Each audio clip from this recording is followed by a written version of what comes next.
नमस्कार दोस्तों। आप लोगों के सामने हम हर साल कुछ रिजल्ट्स लेकर आते हैं और उन रिजल्ट्स में जो सक्सेस स्टोरी होते हैं वहां से आपको ये सीखने को मिलता है कि आप जिस रास्ते पे चल रहे हैं वो रास्ता और एक सक्सेसफुल कैंडिडेट का रास्ता में कोई डिफरेंस तो नहीं है। और अगर डिफरेंस होता है तो उसी डिफरेंस को दोस्तों कम करने की कोशिश करते हैं हमारे यहाँ पर पूजा जी जैसे एस्पिरेंट्स, जो अभी तक एस्पिरेंट्स थी और अब इनका सिलेक्शन हो गया है और अभी ये एग्रीकल्चर ऑफिसर है। तो स्वागत है पूजा जी आपका। अपने बारे में बताइए, किस बैंक में आपको एएफओ की पोस्ट मिली है and everything. Sir, first of all, thank you to you for giving me this opportunity. And sir, my name is पूजा मंगल और सर मैं हिसार हरियाणा से बिलोंग करती हूँ। हम्म। और सर मेरे को एग्रीकल्चर फील्ड ऑफिसर की पोस्ट मिली है in Indian Overseas Bank. Okay. और सर मैंने इस पेपर में सर 3 फेज होते हैं, prelims, mains and interview. Hmm. And sir prelims में क्वांट्स, रीजनिंग एंड इंग्लिश आता है। तो सर इंग्लिश के लिए मैंने जैसे कि आपके गोल्डन रूल्स वाली वीडियो देखी थी। एंड सर मेरे को ना मेन एडिट जो एरर डिटेक्शन वाली वीडियो मतलब क्वेश्चंस होते हैं उनमें बहुत ही मतलब प्रॉब्लम आती थी। ओके। तो सर उसके लिए मैं वैसे आपकी वाईटी पे ही वीडियोस थी वो देखी थी। मतलब एक बार तो मैंने शुरू की और वो मतलब लॉन्ग थी कि 6 8 आवर, मेरे को लगा मेरे से नहीं होगी। हम्म। बट जैसे ही सर मैंने आपसे कनेक्ट किया तो बिल्कुल भी नहीं लगा कि सर टाइम वेस्ट हो रहा है या फिर टाइम बहुत ज्यादा है। आपकी मेहनत इतनी थी उसके अंदर कि आप सुबह से लग रहे हो। खाना भी आप मतलब बीच में ही खा रहे हो, बच्चों के साथ में बीच में खा भी रहे हो या नहीं भी खा रहे हो। और सर सच में आप जैसे बच्चों के साथ कनेक्ट करते हो, गाइड करते हो, वो बहुत इंस्पायरिंग था। इसलिए मैंने मतलब ये था कि सर सिलेक्शन लेने के बाद एक बार आपसे जरूर कनेक्ट करूंगी मीन्स कि अ आपकी मेहनत सच में बहुत ज्यादा है। और पूजा सर जी। मेरे को आपके बारे में यूट्यूब पे ही पता चला था कि ओके। क्योंकि सर मेरे को ये लगता है कि इंग्लिश का जो सब्जेक्ट होता है बच्चे उसको लाइटली लेते हैं या फिर उसको अवॉइड करते हैं या फिर डरते बहुत है सर हाँ इंग्लिश हाँ से हाँ कि हाँ। हमसे नहीं होगी इंग्लिश। और उसी के कारण सिलेक्शन भी रुकते हैं बच्चों के। मेरे नॉन में सर 2 3 मेरे साथ के दोस्त थे, उनका सर 0.5 से सिलेक्शन रुक गया मतलब इंग्लिश के कारण। तो हम्म। मेरे को ये लगता है कि सर इंग्लिश बहुत ज्यादा इंपॉर्टेंट है सभी के लिए। बिल्कुल बिल्कुल। और अच्छा सर ये बताइए आप, जैसे यूजुअली क्या होता है कि प्रीलिम्स और मेंस हमारी दो स्टेजेस में मैक्सिमम स्टूडेंट्स ना तब तक मेंस नहीं पढ़ना शुरू करते जब तक उन्हें नहीं ये नहीं लगता कि मेरा प्रीलिम्स क्लियर ना हो जाए। आपने क्या स्ट्रेटेजी अपनाई थी? सर प्रीलिम्स के साथ मेंस इंपॉर्टेंट है और मेंस मैं हम्म। कहूँ तो बहुत ज्यादा इंपॉर्टेंट है क्योंकि इसी के नंबर काउंट होते हैं आपके फाइनल सिलेक्शन के लिए। तो हम ये भी नहीं है कि सर प्रीलिम्स को बिल्कुल ही अवॉइड कर दे कि हम्म। मेंस के ऊपर ही लगे। लेकिन हमें ना दोनों को साथ में लेके चलना पड़ता है कि दोनों के साथ में तैयारी करें, प्रीलिम्स भी और मेंस भी। तो सर मेंस का एक ये भी फायदा रहता है हमें कि जैसे मेरा बैकग्राउंड एग्रीकल्चर था, मैंने हम्म। एचयू से एग्रीकल्चर में की है। तो ये तो है नहीं सर मेरे लिए बिल्कुल स्टार्टिंग से करना है, तो मेरे को थोड़ा कोर कंसेप्ट मेरा क्लियर था। इसलिए मैंने थोड़ा लेट शुरू किया है। लेकिन जो नए बच्चे होंगे, एस्पिरेंट होंगे, मैं उन्हें यही कहूंगी कि वो स्टार्टिंग से दोनों सब्जेक्ट लेके चले। कि यदि प्रीलिम्स पास आ रहा है, जैसे अगस्त में था हमारा प्रीलिम्स 30 अगस्त को, तो आप जुलाई और मई में ये कि मॉक देना शुरू कर दो, अपने थोड़े कंसेप्ट जो क्लियर नहीं है वो कर दो, उस ज्यादा टाइम दो। लेकिन यदि आप स्टार्टिंग से जैसे कि अब शुरू कर रहे हो तो मेंस को साथ में लेके चलो, कि लाइटली नहीं लेना चाहिए सर मेंस को। बिल्कुल। आपका जब इंटरव्यू हुआ तो इंटरव्यू के कुछ क्वेश्चंस याद है कि किस तरीके की माहौल होता है, कैसा क्वेश्चन टाइप के पूछ रहे होते हैं, एनीथिंग जो आप एक्सप्लेन करें। सर इंटरव्यू तो मेरे को अब तक सारा ही याद है, जैसे कि जैसे क्या बात है! मैंने एंटर अरे वाह! किया, कैसे उन्होंने कहा।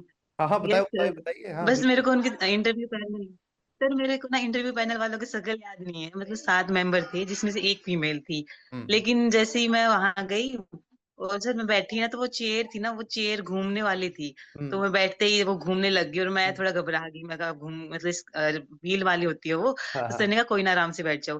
तो हम्म। बहुत फ्रेंडली पैनल था, बिल्कुल भी डर नहीं लगा। और ऐसे जैसे हम बात कर रहे हैं वैसे नॉर्मली बातें कर रहे थे वो।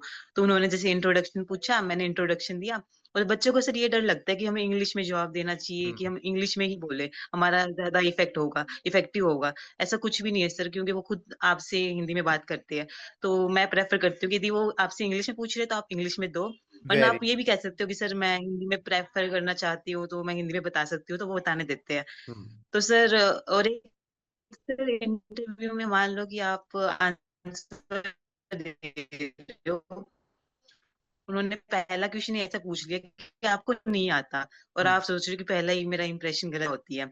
और सर ये मैंने ना कहीं भी नहीं पढ़ा, मतलब मैंने ये पटवारी से रिलेटेड होता है कि जैसे लैंड रिकॉर्ड सिस्टम रखते हैं वो लोग। तो मेरे को ये मतलब घबराहट नहीं थी सर, वो कॉन्फिडेंस चेक करते हैं आपका कि आप कितने कॉन्फिडेंट है। आपको नहीं आता तो आप सॉरी सर बोल के कि सर मेरे को अभी ध्यान नहीं है, मैं बाद में चेक कर लूंगी, ये भी बोल सकते हो। तो सर ऐसा था कि दो तीन क्वेश्चन थे जो मेरे को नहीं आते थे, तो मैंने मना कर दिया। और बाकी उन्होंने सर मेरे से करंट अफेयर में तो अभी जो एमजी नरेगा वाली स्कीम है उसको चेंज किया नाम, उनके बारे में पूछा था। और मेन सर उन्होंने जैसे मेरी हॉबी से ही पूछा था, मैंने हॉबी बताई थी कि मेरे को गार्डनिंग करना पसंद है और मेरे को कॉइन कलेक्शन करना पसंद है, तो उनको थोड़ा अलग लगा, तो उन्होंने बस उन्हीं से पूछा था सर मेरे से। तो सर पैनल बहुत फ्रेंडली था। और आपको बस ये है कि सर कॉन्फिडेंट रहना, जो भी आप बोल रहे हो चाहे गलत ही बोल रहे हो लेकिन कॉन्फिडेंट के साथ बोलोगे तो उनको कोई क्योंकि सर उनको नॉलेज देखनी होती है, तो वो प्री और मेंस में चेक कर चुके होते हैं, उनको हम्म। बस आपके साथ इंटरेक्ट करना होता है। बिल्कुल। तो पूजा सर जी, मेन ये बहुत था इंटरव्यू में। बहुत एक शार्प जर्नी आपकी रही है इसमें। मुझे आपसे ये जानना है, आप कब से प्रिपरेशन कर रहे थे? Yes sir. सर जैसे कि हमारी डिग्री में रावे प्रोग्राम होता है लास्ट के 7th सेम में, और उसके बाद मॉड्यूल्स होते हैं, तो उस टाइम हमारे पास बहुत टाइम होता है कि हम शुरू कर सकते हैं। हम्म। तो मैंने सर प्रीलिम्स की थोड़ी बहुत तैयारी वहां से शुरू कर दी थी, हम्म। जैसे वाईटी चैनल्स देखे थे।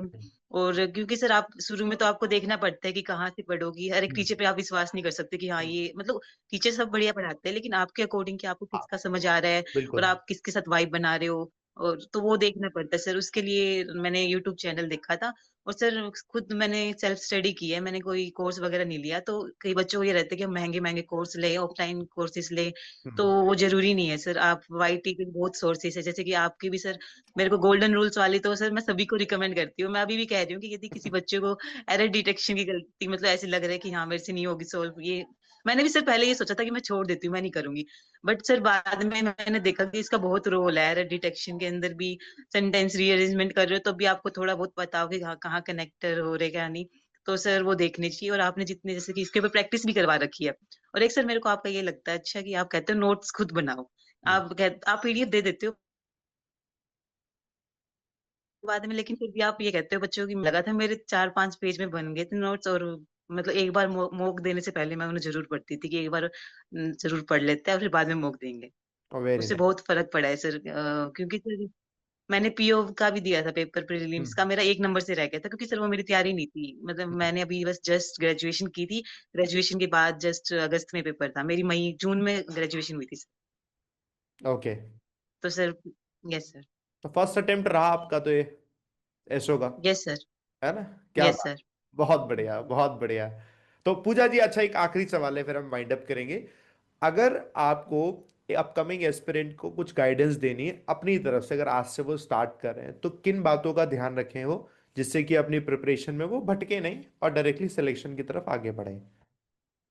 Sir first of all pre और मेंस की तैयारी साथ में करनी है, साथ में लेके चलनी है। और सर सेकेंडली की इंटरव्यू की तैयारी भी आप थोड़ा बहुत अभी से कर सकते हो, कि ये नहीं कि हम इंटरव्यू आएंगे तभी करेंगे, क्योंकि सर हम्म। पर्सनालिटी तो आपको स्टार्टिंग से ही अपने बारे में थोड़ा हम्म। बहुत रखना होता है।